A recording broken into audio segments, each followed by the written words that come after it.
ಆತ್ಮೀಯ ಬಂಧುಗಳೇ, ಮಹಾಭಾರತ ಭೀಷ್ಮ ಪರ್ವ, ಇದರಿಂದ ನಾವು ಮಕರ ಮತ್ತೆ ಕ್ರೌಂಚ ವ್ಯೂಹದ ನಿರ್ಮಾಣ, ಭೀಮ ಮತ್ತೆ ದೃಷ್ಟದ್ಯುಮ್ನನ ಪರಾಕ್ರಮ, ಈ ವಿಷಯದ ಬಗ್ಗೆ ನಾವು ತಿಳ್ಕೊಳ್ತಾ ಇದ್ವಿ.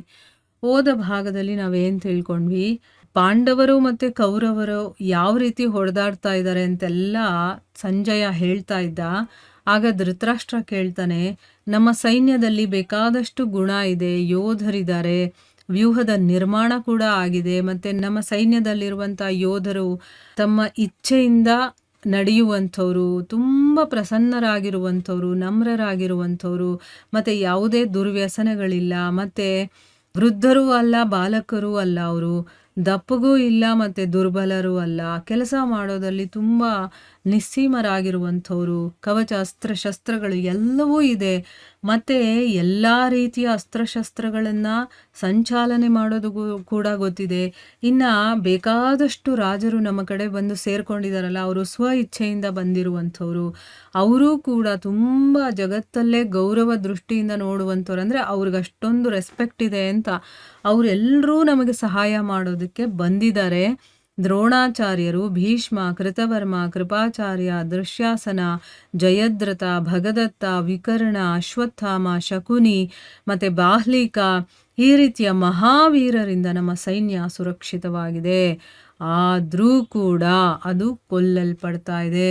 ನೋಡಿದ್ರ, ಇಷ್ಟೆಲ್ಲ ಸೈನಿಕರಿದ್ರು, ಇಷ್ಟೆಲ್ಲ ಬೇರೆ ಕಡೆಯಿಂದ ಬಂದಿರುವಂಥವ್ರು ನಮ್ಮ ಜೊತೆಯಲ್ಲಿದ್ದರು, ಮತ್ತು ನಮ್ಮ ಕಡೆನೇ ದ್ರೋಣಾಚಾರ್ಯ, ಭೀಷ್ಮಾಚಾರ್ಯ, ಎಂತೆಂಥ ಘಟಾನುಘಟಿಗಳು ಅಂದರೆ ಮಹಾವೀರರು ಅಂತ ಅವರೆಲ್ಲ ನಮ್ಮ ಸೈನ್ಯದಲ್ಲಿ ಇದ್ದರೂ ಕೂಡ ಯಾಕೆ ನಮ್ಮ ಸೈನ್ಯ ಕೊಲ್ಲಲ್ಪಡ್ತಾ ಇದೆ ಅಂದರೆ, ಇದರಲ್ಲಿ ನಮ್ಮ ಹಳೆ ಪ್ರಾರಬ್ಧ ಏನಾದರೂ ಕಾರಣವಾಗಿರಬೇಕು.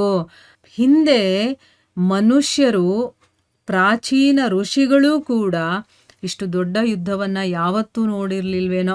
ಅಂದರೆ ಮನುಷ್ಯರೇ ಹೊಡೆದಾಡ್ತಾ ಇದ್ದಾರಲ್ಲ, ದೇವತೆಗಳಿಗೂ ದಾನವರಿಗೂ ಯುದ್ಧ ಆಗಿದೆ, ಆದರೆ ಮನುಷ್ಯರೇ ಹೊಡೆದಾಡ್ತಾ ಇರುವಂಥ ಇಷ್ಟು ದೊಡ್ಡ ಯುದ್ಧ ಹಿಂದೆ ಯಾವತ್ತೂ ಯಾರೂ ನೋಡಿರಲಿಲ್ಲ ಅನಿಸುತ್ತೆ. ವಿದುರರು ನನಗೆ ಪ್ರತಿನಿತ್ಯ ಹಿತವಾಗಿರುವಂಥ ಮತ್ತು ನನಗೆ ಲಾಭವನ್ನು ಮಾಡುವಂಥ ಮಾತುಗಳನ್ನು ಹೇಳ್ತಾ ಇದ್ರು. ಆದರೆ ಮೂರ್ಖ ದುರ್ಯೋಧನ ಇದನ್ನಲ್ಲ, ಅದನ್ನು ಒಪ್ಕೊಳ್ಳಿಲ್ಲ. ಅಂದರೆ ನನಗೆ ಹೇಳ್ತಾ ಇದ್ರು, ನಾನು ನನ್ನ ಮಗನಿಗೆ ಹೇಳ್ತಾ ಇದ್ದೆ ಬೇಡ ಇದೆಲ್ಲ ಮಾಡೋದು ಅಂತ, ಆದರೂ ಕೂಡ ಅವನು ಒಪ್ಕೊಳ್ಳಿಲ್ಲ. ಅವರು ಸರ್ವಜ್ಞರಾಗಿದ್ದಂಥವ್ರು, ಅಂದರೆ ಎಲ್ಲ ಗೊತ್ತಿತ್ತು ಅವ್ರಿಗೆ, ಮುಂದೆ ಈಗ ಆಗ್ಬೋದೇನೋ ಅಂತ ಅವ್ರ ಮನಸ್ಸಲ್ಲಿರಬೇಕು ಅನಿಸುತ್ತೆ. ಯಾಕಂದರೆ ಅವರು ಸರ್ವಜ್ಞರಾಗಿದ್ದರು, ಎಲ್ಲ ಗೊತ್ತಿರುವಂಥವ್ರು. ಅವರ ಬುದ್ಧಿಯಲ್ಲಿ ಇವತ್ತಿನ ಈ ಪರಿಣಾಮ ಅವಶ್ಯಕವಾಗಿ ಬಂದಿರಬೇಕು. ಅಂದರೆ ಮುಂದೆ ಹೀಗಾಗುತ್ತೆ, ಅದಕ್ಕೆ ಬೇಡ ಯುದ್ಧ ಮಾಡಬೇಡ, ನಿನ್ನ ಮಗನಿಗೆ ಬುದ್ಧಿ ಹೇಳು ಅಥವಾ ನೀನು ಅದನ್ನು ತಿಳ್ಕೊ ಅಂತ ಅದಕ್ಕೆ ಹೇಳಿರಬೇಕು ಅಂತ ಹೇಳ್ತಾ ಇದ್ದಾನೆ ಇಲ್ಲಿ, ಆಯಿತಾ. ಮೊದಲೇ ನನಗೆ ಎಚ್ಚರಿಕೆಯನ್ನು ಕೊಟ್ಟಿದ್ರು, ಅವರಿಗೆ ಮುಂದೆ ಹೀಗಾಗುತ್ತೆ ಅಂತ ಗೊತ್ತಿರಬೇಕು ಅನಿಸುತ್ತೆ, ಅದಕ್ಕೋಸ್ಕರನೇ ಅವರು ನನ್ನನ್ನು ತಡೆದಿದ್ರು. ಅಥವಾ ಯಾರ ದೋಷನೂ ಇಲ್ಲ, ಹೀಗೆ ನಡಿಬೇಕು ಅಂತ ಆ ವಿಧಾತ ಮೊದಲೇ ಬರೆದಿದ್ದಾನೆ ಅನಿಸುತ್ತೆ.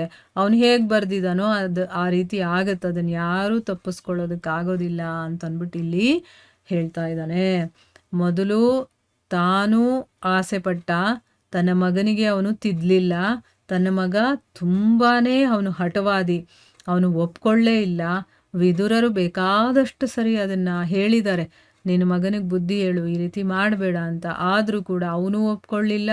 ಈಗೇನು ಹೇಳ್ತಾ ಇದ್ದಾನೆ, ಎಲ್ಲೋ ನಮ್ಮ ಪ್ರಾರಬ್ಧದಲ್ಲಿ ಹೀಗೆ ಆಗಬೇಕು ಅಂತ ವಿಧಿ ಬರೆದಿದೆಯೇನೋ, ಅದಕ್ಕೆ ಇದನ್ನು ಯಾರೂ ತಪ್ಸೋಕ್ಕಾಗಲ್ಲ ಅಂತಂದ್ಬಿಟ್ಟು ಈಗ ವಿಧಿ ಮೇಲೆ ಹಾಕ್ತಾ ಇದ್ದಾನೆ. ಆಗ ಸಂಜಯ ಹೇಳ್ತಾನೆ, ರಾಜನೇ, ನಿಮ್ಮ ಅಪರಾಧದಿಂದನೇ ನೀವು ಈ ಸಂಕಟವನ್ನು ಎದುರಿಸ್ಬೇಕಾಗಿ ಬಂದಿದೆ. ಅಂದರೆ ಅರ್ಥ ಏನು, ಇದೆಲ್ಲ ಆಗ್ತಾ ಇರೋದು ನಿಮ್ಮಿಂದ. ಈಗ ವಿಧಿ ಮೇಲೆ ಯಾಕೆ ಹಾಕ್ತಾ ಇದ್ದೀರಾ, ನೀವು ಮಾಡಿರುವಂಥ ತಪ್ಪಿಂದ ಇವತ್ತು ನೀವು ಸಂಕಟವನ್ನು ಎದುರಿಸ್ತಾ ಇದ್ದೀರಾ.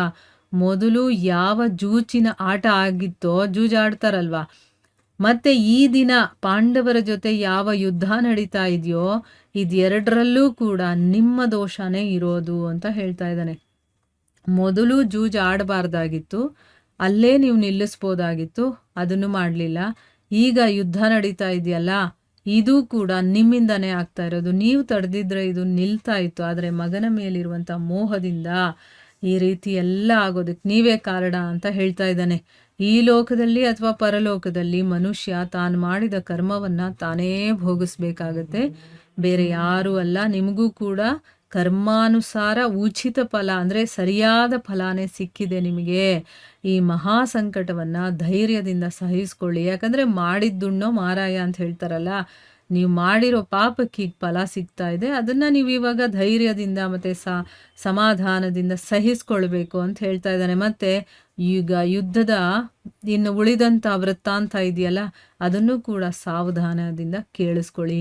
ಅಲ್ಲೇನಾಗ್ತಾ ಇದೆ ಅಂತ ನಾನು ವಿವರಣೆ ಮಾಡಿ ಹೇಳ್ತೀನಿ. ಅದನ್ನು ನೀವು ಸ್ವಲ್ಪ ಎಚ್ಚರಿಕೆಯಿಂದ ಕೇಳಿಸ್ಕೊಳ್ಳಿ. ಇದೆಲ್ಲ ಆಗ್ತಾ ಇರೋದು ನಿಮ್ಮಿಂದಾನೆ ಅಂತಂದ್ಬಿಟ್ಟು ಸಂಜಯ ಹೇಳ್ತಾನೆ. ಮುಂದೇನಾಗುತ್ತೆ ಅಂತ ನಾವು ಮುಂದಿನ ಭಾಗದಲ್ಲಿ ತಿಳ್ಕೊಳ್ಳೋಣ. ಹರೇ ಕೃಷ್ಣ.